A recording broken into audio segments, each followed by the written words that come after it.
নমস্কার। সুভাষিসদা যখন থেকে আমাকে বলেছিল যে এই অহর্নিশ আয়োজিত জ্যোতিভূষণ চাকরি শতবর্ষ স্মরণে তারা একটা অনুষ্ঠানের আয়োজন করছে, প্রায় 3 মাস আগে থেকে আমি জানি খবর। হল বুকিংয়ের স্লিপ দিয়ে পাঠিয়ে দিয়েছিল যে আজকে দিনটাকে ফাঁকা রাখার জন্য, এবং আমার আগামীকাল বেরোনোর কথাও ছিল না, কিন্তু মাঝখানে ছুটি পাইনি এবং আমাদের ইউনিভার্সিটির একটা জীবনানন্দ পাঠ্যক্রম চালু করার দায়িত্ব, মানে গুরু দায়িত্ব পালন করতে গিয়ে সেই অর্থে মানে কাল ভোরেই আমার ট্রেন 6:50, সেই কারণে আমি একটু অনুরোধ করেছিলাম, তার জন্য প্রথমেই ক্ষমা প্রার্থী। জ্যোতিভূষণ চাকিকে আমি প্রথম দেখেছিলাম, আমার যেটা মনে পড়ে, বাংলা একাডেমি সভাঘরে কোন অনুষ্ঠানে আমি জানি না, তার অনেক বয়স এবং তিনি বসেছে মানে একেবারে কোনো একটা বই উদ্বোধন করবেন, আমি তখন প্রেসিডেন্সিতে তখন পড়ছি এরকম সময়, সেই তাকে আমার প্রথমবার শেষ দেখা। কিন্তু ততদিনে যে বইটির কথা সর্বজনের কাছে পৌঁছে গিয়েছে, সেই জনপ্রিয় বই বাগর্থ কৌতুকী, সেই বইটি মুড়িতে লেখা, সে সময় প্রথম জানতাম না, আমরা ভট্টজি নাম দিয়ে সেটা পড়তাম নিয়মিত দেশ পত্রিকায় ধারাবাহিক, এবং ভীষণ ভালো লাগতো। এক একটা শব্দ, কখনো কলকি পুলকি, কিংবা কখনো বিউটিলিটি, কিংবা ইকোলজির নানাবিধ ব্যবহার, এগুলো পড়তাম, আর একই সঙ্গে তার রসবোধ এবং অবশ্যই পাণ্ডিত্য, মানে সরস পাণ্ডিত্যে মুগ্ধ হয়ে যেতাম। সেই অর্থে জ্যোতিভূষণ চাকির সঙ্গে আমার পরিচয় কিন্তু এই বাগর্থ কৌতুকী পড়ি। বইটি সংগ্রহ করি অনেক পরে, আনন্দ পাবলিশার্স থেকে যখন বই হয়ে বেরোয়, সে তখন আমি অধ্যাপক হয়ে গিয়েছি।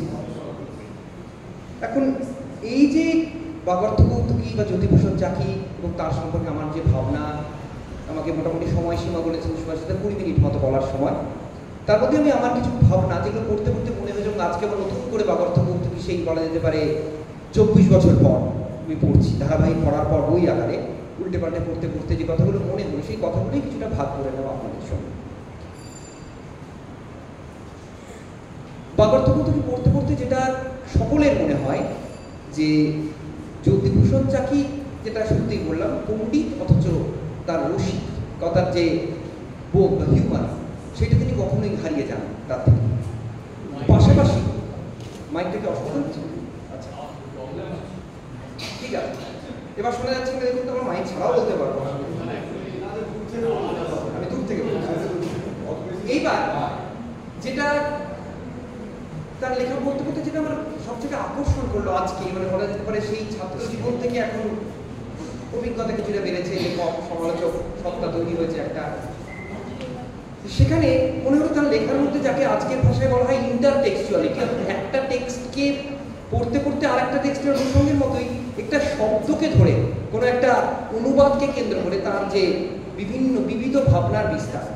তার মধ্যে প্রথমেই যেটা আমাকে আকর্ষণ করলো, যে আধুনিক কবি জীবনানন্দ দাশকে উনি কীরকমভাবে একবারে তার এই শব্দ ভাবনা কেন্দ্রে নিয়ে আসছেন। দুটি অনুষঙ্গ, এবং এটা জীবনানন্দের জন্মমাস, কদিন আগে আমরা তার জন্মদিন পালন করেছি, এই 6 ফাল্গুন বা ফেব্রুয়ারি মাসটা নিয়ে বিতর্ক রয়েছে, 17 না 18 না এই দুটো নিয়ে, যাই হোক 6 ফাল্গুন, কারণ ফাল্গুন চলছে।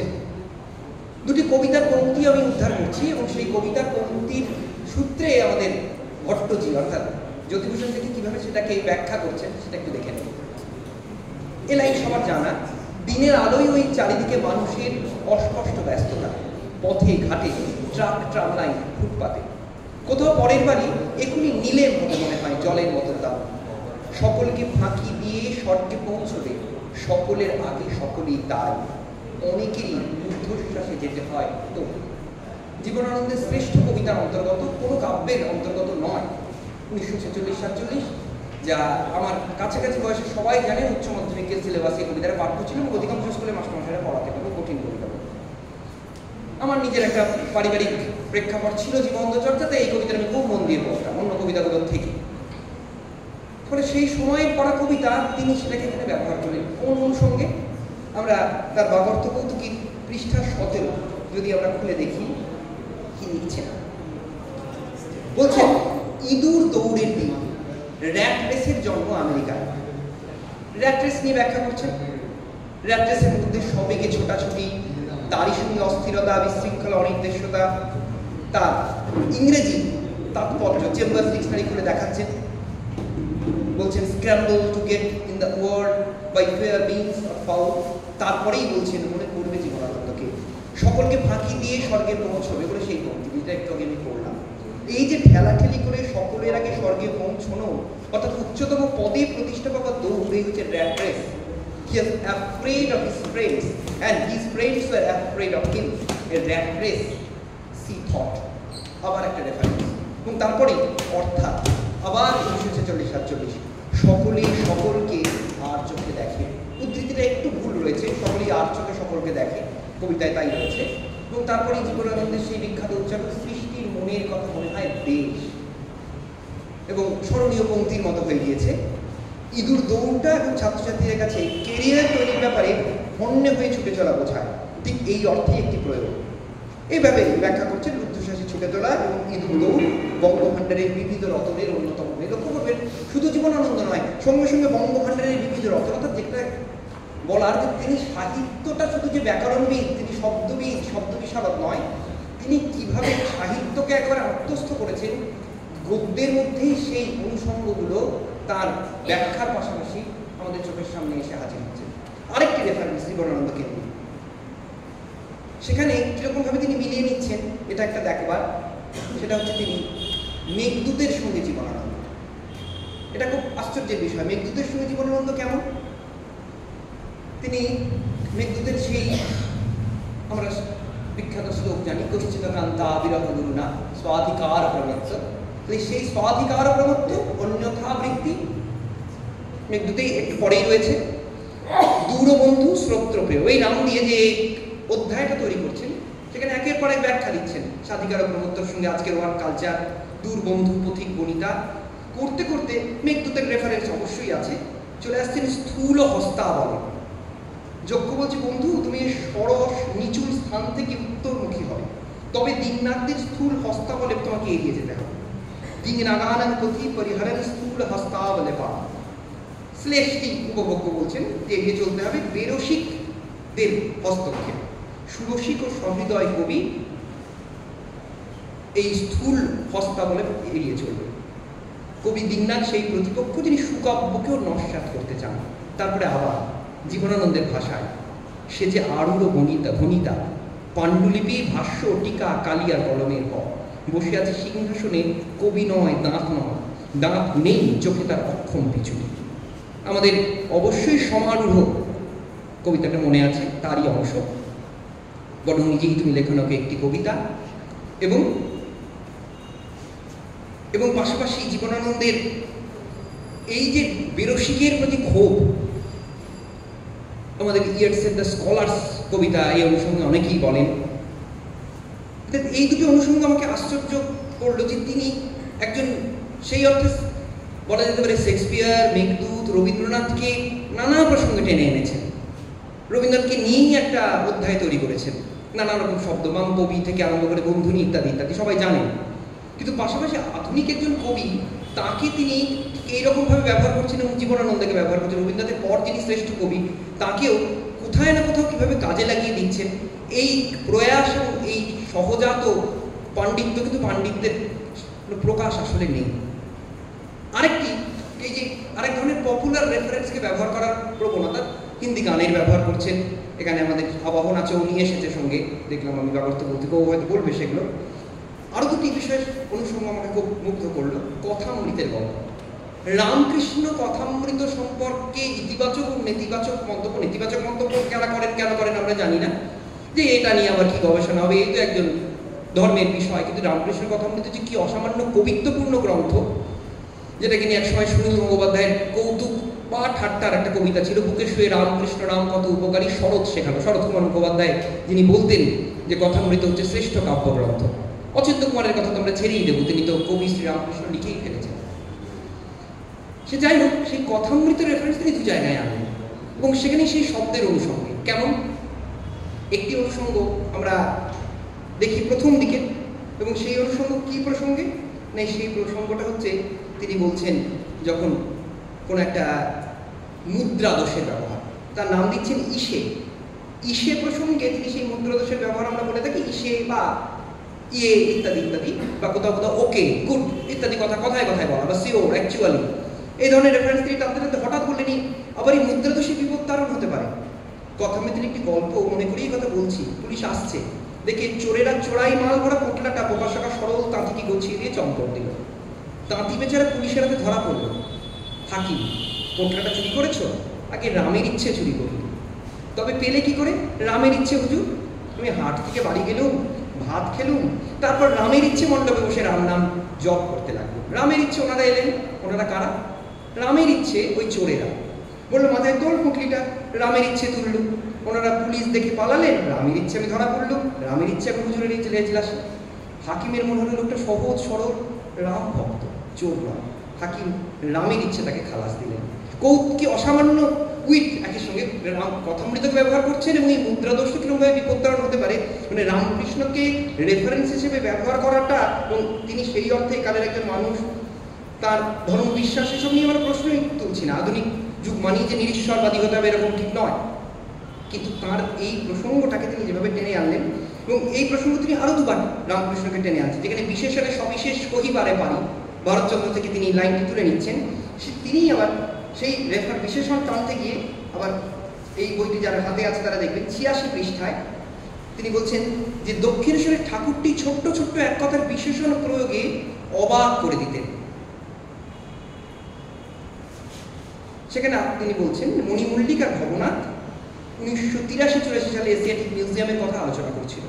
কত রাজার দুর্মূল্য সব জিনিস পাঠিয়েছে, সোনার ঘাট। রামকৃষ্ণ ভক্তদের সহাস্য বলেন, হ্যাঁ গেলে একটা বড় লাভ হয়, মানে দামি দামি জিনিস দেখলে একটা লাভ হয়। কি লাভ? ভক্তরা জিজ্ঞেস করছে। রাজা রাজার জিনিস দেখে সব ছ্যা হয়ে যায়। ছ্যা মানে কি? তারই টিকা শুনুন, সেটা তো অনেক লাভ। হৃদয়ে কলকাতা যখন আসতাম, লাট সাহেবের বাড়ি দেখে আমাকে বলতো, মামা ওইটা তো লাট সাহেবের বাড়ি, বড় বড় থাম। মা দেখিয়ে দিলেন কতগুলো মাটি ইট উঁচু করে সাজানো। আর এক জায়গায় ভক্তদের বললেন, চাতকের কাছে সব জল ধু, কোন জল খাবে? কোন জল খাবে না, কেবল সাতী নক্ষত্রের বৃষ্টির জন্য হাঁ করে আছে। অর্থাৎ ছ্যা আর ধু নিকট তুচ্ছ জিনিস। এই যে বিশেষণের প্রসঙ্গ, এবং তিনি সেখানে অন্যান্য আরো একাধিক প্রসঙ্গ সেখানে টেনে এনেছেন, যেমন স্ত্রীর আধিক্য কোথাও কোথাও ইত্যাদি নানা রকম বলেছেন। যেমন জট বিশ্বাসের কথা টেনে এনেছেন, সেগুলো আছেই। নজরুল ইসলামের আগে কেন বিদ্রোহী কবি বলতে হবে, বিশ্বকবি রবীন্দ্রনাথ বা কবিগুরু বলাটা আমাদের মুদ্রা দোষ কেন, এগুলোও বলছেন। এই বিশেষণগুলো অপ্রয়োজনীয়। কোথাও আমরা বলি না ওয়ার্ল্ড পোয়েট শেক্সপিয়ার ভাবে বলি না, আমাদের এইরকম একটা অদ্ভুত। এবং আমার এই প্রসঙ্গ মনে পড়ছে, আমরা যখন স্কুলে পড়তাম তখন সুকুমার রায়ের কবিতা বলি হঠাৎ ছেলেমেয়েরা সুর করে, এবং চন্দননগরের এখানে কেউ থাকলে মার্জনা করবে, চন্দননগরের আবৃত্তির একটা খুব ব্যাকডেটেড পদ্ধতি আছে। সেখানে সুর করে কবিতা পড়লে বলা হয় সেটা হচ্ছে রাবীন্দ্রিক, আর একটু অন্যরকমভাবে যদি রবীন্দ্রনাথের কবিতা পড়া হয় বলে ভাবা তুমি আধুনিক কবিতা তোমার কণ্ঠ। এই ছোটবেলায় আমার এই প্রতিযোগিতাগুলো যেতাম এবং এই জ্ঞানগুলো শুনে মানে পায়ের রক্ত মাথায় উঠে যাওয়ার কথা হতো আমার। আমি আবৃত্তি করতাম না চন্দননগরে।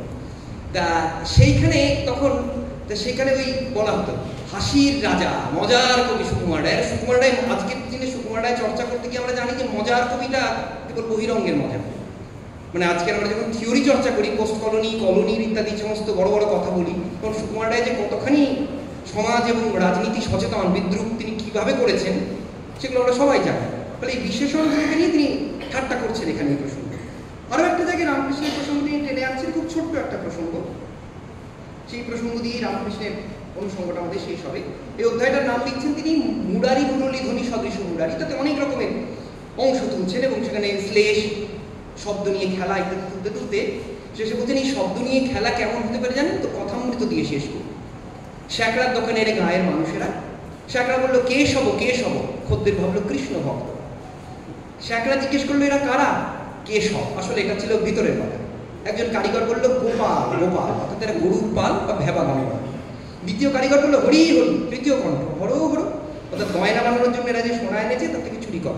ওদিকে খদ্দেরা ভেবেছিল এরা যেমন কৃষ্ণ ভক্ত তেমনই শিব ভক্ত। রামকৃষ্ণের গল্পগুলো যে আজও প্রাসঙ্গিক, এবং সেই প্রাসঙ্গিক গল্পকে উনি প্রয়োগ করছেন তার শব্দ কেন্দ্রিক একটি সেই অর্থে গবেষণাধর্মী, অথচ একটি সেই কৌতুকপূর্ণ গবেষণাকেও কতখানি কৌতুকে পরিণত করা যায় তার অনুসন্ধান হিসেবে। এছাড়া অন্যান্য যে ভাবনাগুলো, যেমন ধরা যাক তিনি যখন যৌনতা নিয়ে কথা বলছেন, কোনো বিষয়কে কিন্তু বাদ দিচ্ছেন না। মানে ছুঁতমার গীতা নেই, জ্যোতিষণ যাকে বৃদ্ধ বয়সে লিখছেন এই বই। ভার্যা বা ভগিনী এই শব্দের সঙ্গে যে যৌনতার অনুষঙ্গ, কামিনী রমণী, এগুলোকে তিনি তুলে আনছেন। এমনকি তিনি যৌন শক্তিবর্ধক ভায়াগ্রা তারও ব্যাখ্যা তুলছেন, যে ভায়াগ্রা থেকে নায়াগ্রার যে সংযোগ কিভাবে খুঁজে পাওয়া যায় তার ব্যাখ্যা দিচ্ছেন তার লেখার মধ্যে।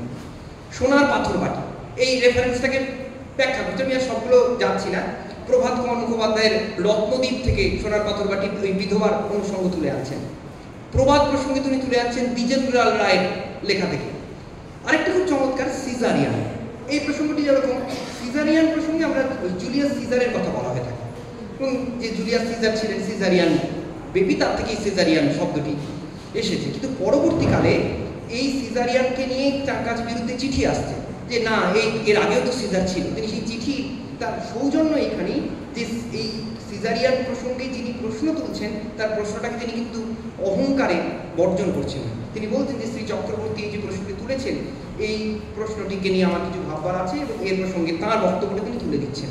যারা বইটা পড়বেন তারা সেই বক্তব্যটা দেখবেন যে তিনি কিন্তু মানে বিপরীত মত, যে বিপরীত মতকে গ্রহণ না করার মধ্যে আমাদের মধ্যে যে এক ধরনের অহংকার থাকে, যে বিপরীত মতটাকে আমরা শুনবো না, হ্যাঁ আমি যা বলেছি, আমি একটা বড় জায়গায় পৌঁছেছি, আমি যদুভূষণ চাকি এরকম একজন পণ্ডিত মানুষ, আমি কোনো বিপরীত মত শুনবো না, এইরকম মানসিকতা কিন্তু তার ছিল না। তিনি কিন্তু বিপরীত মতগুলো শুনছেন। তার এই সিজারিয়ান প্রসঙ্গ নিয়ে কেউ যখন আপত্তি তুলছে যে এটা ব্যাখ্যাটা ঠিক নয়, তিনি বলছেন যে না, এটার এই ব্যাখ্যাটা লেক্স সিজার আইনের প্রসঙ্গ তুলছেন, এবং কেন এই প্রশ্নটা উঠলো তার ব্যাখ্যা দিচ্ছেন। চিঠিগুলো দেশ পত্রিকা তখন ধারাবাহিক বেরিয়েছে। সিজারিয়ান স্ট্যাগফ্লেশন ইত্যাদি বলে যে অধ্যায়টি আছে, সেখানে সেই বিস্তৃত ব্যাখ্যা তিনি করছেন। কৌতুক প্রবণতা তো আমরা উদাহরণগুলো পেলাম, এমনকি তিনি যেটা শেক্সপিয়ারের প্রসঙ্গে, যেমন আনন্দমূল্য প্রসঙ্গে তিনি হ্যামলেটকে কোট করছেন। আনন্দমূল্য হচ্ছে ফেস ভ্যালু, বিউটি, ইউটিলিটির সঙ্গে বিউটিকে মিলিয়ে বিউটিলিটি, এই যে জোর কলম শব্দগুলোর নির্মাণ, প্রচুর প্রচুর উদাহরণ রয়েছে। কত রকমের জোর কলম, হাজদার শব্দ বলি আমরা, তার যে ব্যক্ত উদাহরণ তিনি এখানে একটা তালিকা বানিয়ে দিয়েছেন। সে তালিকাগুলো পড়ে সময় নষ্ট অবশ্যই আমি করবো না। এবং আরও যেটা খুব চমৎকার আমার লেগেছে, যে যেমন একটা জায়গাতে তিনি ওই যেখানে সোনার গুঁড়ো, ওইরকম একটা রেফারেন্স টেনে আনছেন, যে ধূলিকণার দিলাম খুদের গুঁড়ো, পেলাম সোনার গুঁড়ো, এরকম একটা অধ্যায়। এবং সেটা লিখতে গিয়ে তিনি বলছেন যে সামান্যই দিলাম, যে ফিরে এলো অনেক হয়ে। এখন এই অধ্যায়টিতে তিনি সব কিছুই বললেন, কিন্তু একটা আমার প্রশ্ন, যে এই যে লাইনটা, এই লাইনটার মধ্যে কিন্তু আমরা সবাই জানি যে রবীন্দ্রনাথের কৃপণের অনুষঙ্গ খুব স্পষ্ট। তখন কেন দিনই আমার সকল শূন্য করে, যে সেখানেও তো দিলাম যা রাজভিকারী, সেটা তো ফিরে এলো। এই অনুষঙ্গটা তিনি সর্বত্র এই ধরনের ক্রস রেফারেন্স বা ইন্টারটেক্সচুয়াল একটা ব্যবস্থা করেছেন। এখানে কেন ওটা তার মনে এলো না, সেটা একটু অদ্ভুত আমার লাগলো। আবার বাদল সরকার, এবছর তার 100 বর্ষ, একই সঙ্গে 1925 জন্মেছিলেন। সেই বাদল সরকারের রেফারেন্স তাকে আমরা দিতে দেখছি 131 পৃষ্ঠায়। সেই 131 পৃষ্ঠার অনুষঙ্গটা কি না, সেই অনুষঙ্গ হচ্ছে তিনি একটা সাধারণ কথোপকথন। সেই কথোপকথন কি নিয়ে না, তালিবান বাঘাড়ম্বর প্রণয় দিবস। দেয়াল লিখন থেকে একটি নতুন বাগবিধি পাওয়া গেল, কামতাই গুরু অর্থাৎ কামতাপুর ইত্যাদি। সাংসদ ইন্দ্রজিৎ গুপ্তের প্রয়াণ। আগাগোড়া করে বইটা লক্ষ্য করে দেখবেন আনন্দবাজারের সম্পাদকীয় থেকে আরম্ভ করে বিভিন্ন রকমের চিঠি, সব জায়গায় অর্থাৎ একটা যে মানুষের গুণী মানুষের দৃষ্টি যে চারপাশে থাকে, এবং তার এই যে ব্যাকরণগুলো তিনি যে খুঁজে নিচ্ছেন, আমরা খুব পুরোনো দিনের সেই মানুষটির কথা জানি, যিনি অভিধানবিদ হরিচরণ বন্দ্যোপাধ্যায়। তিনি সব জায়গা থেকে শব্দ কুড়িয়ে নিয়ে আসতেন, এবং সেইগুলোকে নিয়ে তিনি ওই অসামান্য অভিধান করেছিলেন, যেগুলো রবীন্দ্রনাথের শান্তিনিকেতন আশ্রম তাকে খুব সম্মানের সঙ্গে আশ্রয় দিয়েছিল। তো সেখানে এখানেও সেরকম তিনি লিখছেন সাংসদ ইন্দ্রজিৎ গুপ্তের প্রয়াণ। একটি সম্পাদকীয় শিরোনাম ছিল এবং ইন্দ্রজিৎ। বাদল সরকার রচিত নাটকের এই নামটি প্রায় প্রবাদ প্রতীক। দুই বন্ধুর কথা হচ্ছিল, এই গরুর গাড়ির হেডলাইট দেখতে যাবো, আমরা জানি এটা একটা নাটক, আমি ইন্দ্রজিৎ আর তুই। বন্ধুটি সংশোধন করে দিল, না না, আমি তুই এবং ইন্দ্রজিৎ, সরি অর্ডারটা তাই হওয়া উচিত। এই যে ছোট্ট একটা কৌতুক, এবং তার পাশাপাশি তিনি তার যে সাহিত্য ভাবনা বা তার যে সমকালের বিখ্যাত সাহিত্যটাকে জেনে রাখার যে ভাবনা, সেগুলো কিন্তু তিনি ব্যবহার করেন। একটা শিরোনাম দিচ্ছেন একটু আগে, যেমন বিশেষণে সবিশেষ, আর একটা শিরোনাম দিচ্ছেন ভারত ভারত খ্যাত আপনার মনে। এবং এই যে ভারত ভারত খ্যাত শব্দ নিয়ে যে খেলাগুলো আমাদের অলঙ্কারে আমরা জানি, যে দুটো শব্দকে পাশাপাশি ব্যবহার করা হয়, পান তৈরি করা হতে পারে অনেক সময় শব্দ দিয়ে, যমক অলঙ্কার তৈরি হয়, শ্লেষ তৈরি, যে শব্দালঙ্কারগুলো তৈরি হয়, এখানে একই শব্দের দুরকম অর্থ হতে পারে শ্লেষ, আর যখন দুটো শব্দ দুরকম হয়ে যায় তখন যমকের ব্যবহার করি আমরা। তো সেইখানে সেই অনুষঙ্গে তিনি কিন্তু রবীন্দ্রনাথের নানা গল্প যখন টেনে আনছেন, সংস্কৃত শ্লোক তো আনছেন, আর ছোট ছোট গল্পও তুলে আনছেন এই গল্পগুলো তার অভিজ্ঞতা থেকে। ফলে এই বাবর্থ কৌতুকই একই সঙ্গে বাদ, অর্থ, কৌতুক এবং তার বিশাল পাঠ্যপরিধি, সেটা শেক্সপিয়ার থেকে, জীবনানন্দ থেকে, বার্নার্ড শ থেকে, তিনি সেকাল থেকে একাল, এমনকি তসলিমা নাসরিনের মেয়েবেলার প্রসঙ্গ আসছে। যদিও এখানে উনি তসলিমার মেয়েবেলার কথা বলেছেন, তো পরবর্তীকালে দেখা গিয়েছিল মেয়েবেলা শব্দটি কিন্তু আশাপূর্ণা দেবীও ব্যবহার করেছিলেন তসলিমার আগে, জনপ্রিয় করে তোলেন নাম দিয়ে এরকমভাবে। এবং কোথায় আমি অনেক থেকে পড়েছিলাম, রেফারেন্স আমি খুঁজে পেলাম না সকালে। যাই হোক, এই প্রসঙ্গটাতে উনি যেরকম শ্লেষের অবিস্মরণীয় প্রয়োগ হিসেবে, ওরে ভাই ফাগুন লেগেছে বনে বনে হেরো হেরো অবনী রঙ্গ, গগনেরে করে তপভঙ্গ, বলছেন এখানে অবনী আর গগন যেন অবনীন্দ্রনাথ গগনেন্দ্রনাথের যে একটা অনুষঙ্গ পাওয়া যায় বলে তিনি মনে করছেন, এ ব্যাখ্যা তিনি দিচ্ছেন। আবার তিনি টেনে আনছেন একটি গল্প 1958 সালে যাদবপুর বিশ্ববিদ্যালয় সাম্মানিক ডিলিট দেওয়া হয় সুরেন্দ্রনাথ সেন ও সত্যেন বসুকে। কিন্তু কে দেবেন না? মুখ্যমন্ত্রী বিধান রায়। প্রথমে ডাকা হলো সুরেনবাবুকে, কিন্তু নামোল্লেখে তিনি বললেন সুরেন্দ্রনাথ সেনগুপ্ত। সুরেন্দ্রনাথ বিধানচন্দ্রের কানে কানে কি বললেন? সঙ্গে সঙ্গে বিধানচন্দ্র সকল থেকে বললেন তিনি গুপ্ত নহেন, প্রকাশিত। অধ্যায়টা এখানেই শেষ। এই যে শেষে হঠাৎ করে একটা ছোট্ট গল্প, এখানে যাকে আমরা আজকের দিনের ভাষায় বলে থাকি অ্যানেকডোট, একটা স্মৃতিচারণ এবং একটা গল্প, কখনো ভুল বানান নিয়ে লিখতে গিয়ে ঠাট্টা, বলছেন ভুল বানানের প্রসঙ্গটা করিও কমল থেকে তুলে এনে বলছেন যে এখন কত রকমের বানান ভুল হয়। প্রজ্বলিত সূর্যতে দুটো জ চলে আসে, কিংবা একবার রাধে রাধে ডাক মাসি মনসাদে শুনে ব্যাকরণ কাঁদে হেন সঙ্গী শুনি নাই, এই রবীন্দ্রনাথের এই একটা যে প্যারোডি, করিও কমলের প্যারোডি, এটা মিঠে করায় রবিবাবু ছদ্মনামে কালীপ্রসন্ন কাব্য বিষয় লিখেছিলেন। এই প্রসঙ্গটা টেনে এনে বলছেন ব্যাকরণের কান্না আর কে শুনে, কলকাতার নন্দন চত্বর এখন সংস্কৃতি চর্চার স্বর্গোদ্যান, এই অবধি ঠিকই ছিল, ব্র্যাকেটে আধুনিকদের জন্য বটে, বানান প্রদর্শনেরও বটে। এই যে ছোট্ট ছোট ছোট কৌতুক লোক সংস্কৃতির অঙ্গনে মূর্ধন্য নক্ত এসেছে। আশিস বানান তো পাল্টেই যাচ্ছে কত রকম। সরস্বতী বানান শিশুদের আগেও বলা হতো যে চাঁদানিতে এসেছি বানানটা করতো, সব শেষে সেদিন হলো কি আবার একটা অ্যানেকডোট, আমার বাড়িতেই এলো এক শিশু দল, তাতে চাঁদার রশি, দরজা খুলতেই এক শিশু বললো সরস্বতী বানান জানি, শেষ লাইন নম সরস্বতী। এই যে একরকম যে নানাবিধ প্রসঙ্গকে টেনে এনে কেমনভাবে তিনি গল্পগুলো করছেন, কিংবা হোমিওপ্যাথি করেন নাকি এমন একটা প্রশ্ন আসছে। কারণ একজনের খুব অসুখ হয়েছে, তার নাতির অসুখ হয়েছে অ্যাকিউট অ্যাসিডিটি, ইনসমনিয়া, তাই দেখে একজন বললেন বেলে টোনা দিন সেরে যাবে। আমি বললাম হোমিওপ্যাথি?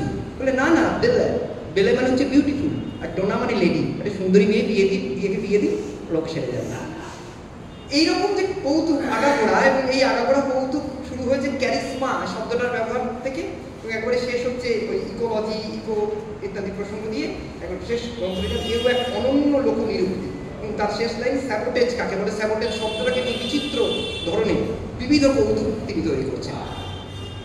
এই অবধি তো বাগর্থ কৌতুকী প্রসঙ্গে বলার সঙ্গে আমি একটা সামান্য সংযোজন করবো, যেটা আমার নিজের সাম্প্রতিককালের চর্চার বিষয়, সেটা হলো অনুবাদ ভাবনা।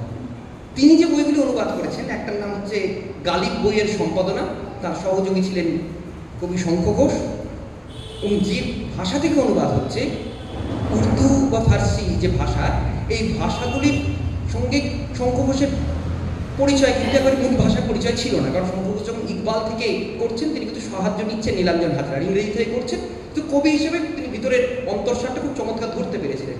মূল ভাষা না জানলে সে অনুবাদ করার যোগ্যতা নেই বা ফেলে দিতে হয়, এরকম অনুবাদের অনেক মানুষই বলে থাকেন, সেটা মানা যায় না। শঙ্খ ঘোষের মলকরঞ্জন তার প্রকৃষ্ট দৃষ্টান্ত, তারা সবসময় মূল ভাষা থেকে করেননি, কিন্তু চমৎকার কাজ করেছেন।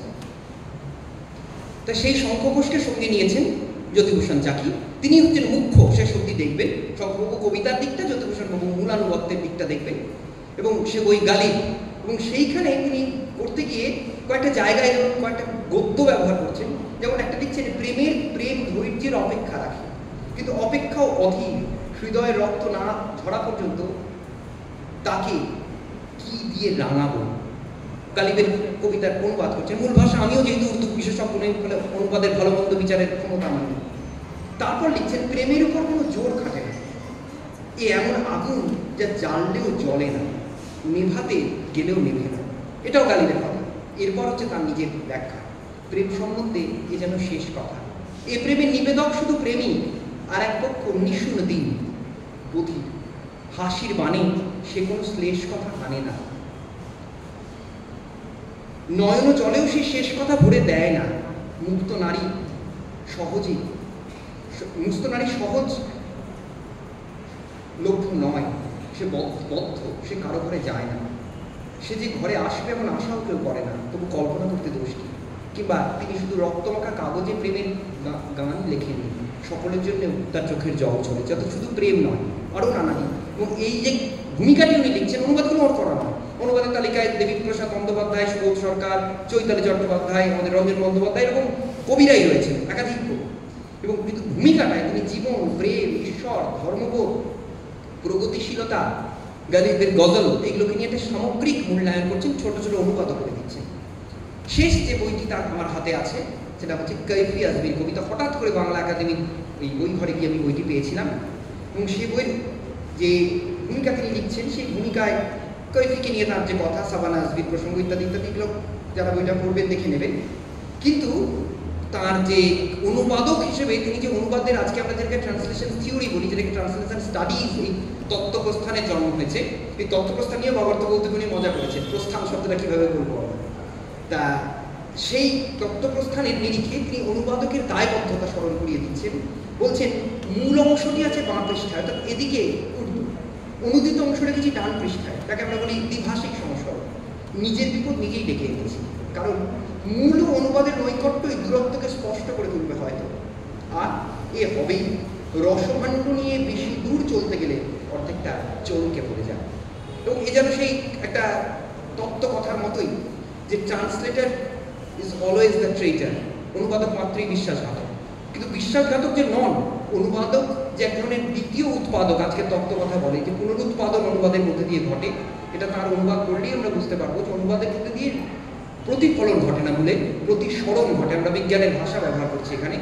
টাস্ক অফ দ্য ট্রান্সলেটার বলে বিখ্যাত প্রবন্ধ, আমি অনুবাদের কথা বলছি, জার্মান ভাষা প্রবন্ধটা তো করি, হাল্টার বেঞ্জামিন, সেখানে বলছেন যে অনুবাদ কখনো মূলকে আচ্ছন্ন করবে না, বরং মূলকে ছুঁয়ে স্বাধীনতা নেবে। অর্থাৎ মূলকে, মূলানুগত্য আর বিশ্বস্ততার ভারসাম্য রক্ষাই এই যথার্থ বা ভালো অনুবাদের লক্ষণ। এই কথা বারংবার আমাদের স্মরণ করে দিয়েছেন অলোক রঞ্জন দাশগুপ্ত, তাঁর যে হাইনের কবিতা অনুবাদ করতে গিয়ে এই প্রবন্ধটা তিনি উল্লেখ করছেন, যে এই দুটোর ভারসাম্য রাখতে হবে, এবং ভারসাম্য রেখেই আমরা অনুবাদের মধ্যে দিয়ে একটা নতুন তার অন্তর্লির অর্থটা যেন আচ্ছন্ন না হয়ে যায়, যেন একটা কাঁচের টেবিলের উপর কাঁচ চাপিয়ে দেওয়া হচ্ছে, অনুবাদ যেন সেই কাঁচটা ভিতর থেকে যেন আলোটা এসে পড়ছে। বেঞ্জামিন এই কথাই বলেছিলেন, যথার্থ অনুবাদ হলে সেটাকে ধরার চেষ্টা করা। তার সেই অনুবাদটি পড়েই আমি আমার কথা শেষ করছি। উর্দু ভাষা আমি জানি না, ফলে আমার পড়াটা খুব খারাপ হবে, যেন আমি পড়ছি না। ওগো বাতাস, আসছো তুমি কোন শহরের থেকে? সব ঝাপটা থেকেই দেখি বারুদ গন্ধ আসে, রক্ত কোথায় বইছে। লেকের জলের মতোই যে রক্তে রোজ আচমন সেরে আসছো তুমি, ঘোমটাগুলোর কাপড় তুলেছ হয়তো তুমি। ফিরে আসছো কি এমনি, নাকি আচমন সেরে? বুকের মধ্যে লুকোনো সে কার দীর্ঘশ্বাস, গালে তুমি কার রক্ত মেখেছ বলো। শঙ্খ ঘোষ তার কবিতার যে বিখ্যাত অনুবাদ কবিতার বই বহুল দেবতা বহু সব, সেই বইয়ের ভূমিকায় লিখেছিলেন যে অনুবাদককে মনে রাখতে হবে যে অনুবাদ করার পরেও, কবিতাকে অনুবাদের পরেও তাকে যেন নিজের ভাষায় কবিতার মতোই দেখায়, যেন মনে না হয় আমি আক্ষরিক কতগুলো শব্দকে আমার নিজের ভাষায় বদলে দিয়েছি। এই কবিতাটির পাশে যদি কেউ উর্দু কবিতাটির পাশে রেখে পড়ে, এই কৈফি আজমি যার লেখার মধ্যে প্রেম এবং প্রতিবাদ দুই সমানভাবে এসেছে, আমরা পড়লে দেখতে পাবো যে সেখানে কবিতা থেকে মূলকে ছুঁয়ে সেই যে বিশ্বস্ততা এবং নিজস্ব শৈলী দুই বজায় রাখতে পেরেছিলেন আমাদের জ্যোতিভূষণ চাকি। তার জন্ম শতবর্ষে তার একই সঙ্গে বাগার্থ কৌতুক এবং অনুবাদক সত্তা নিয়ে এখানে সামান্য কথা বলতে পেরে আমি নিজে আনন্দ বোধ করছি। অনেক ধন্যবাদ অহর্নিশকে এবং আপনাদেরকে। নমস্কার।